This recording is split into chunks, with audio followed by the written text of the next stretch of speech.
ভিডিওটা ভালো লাগলে আমাদের চ্যানেলটা অবশ্যই সাবস্ক্রাইব করবে। রাত্রি হলেই তোমার কথা মনে পড়ে রোজ, অভিমানের দিন ফুরালে একটু নিও খোঁজ।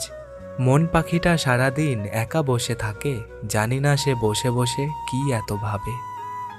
ভালোবাসার মানুষ অনেক আসবে যাবে, কিন্তু ভালো রাখার মানুষ কোথায় পাবে? এক সারি ফুলের ভেতর গোলাপটি হলো লাল, তোমার আমার ভালোবাসা থাকবে চিরকাল। অগোছালো মেঘ জমালো আবেগ, ঝরালো স্মৃতির ঢেউ, অভিনয়ে ভালোবাসা বাড়ে বোঝায়নি আমায় কেউ। বৃষ্টি ভীষণ আকাশ কালো আমার মনের ঘরে, ভোরের আলো উকি মারে নিঝুম রাতের পরে। মানুষ হলো মেঘের মতো অনেক আসবে যাবে, কিন্তু তোমায় আকাশের মতো স্থির থাকতে হবে, কিন্তু তোমায় আকাশের মতো স্থির থাকতে হবে।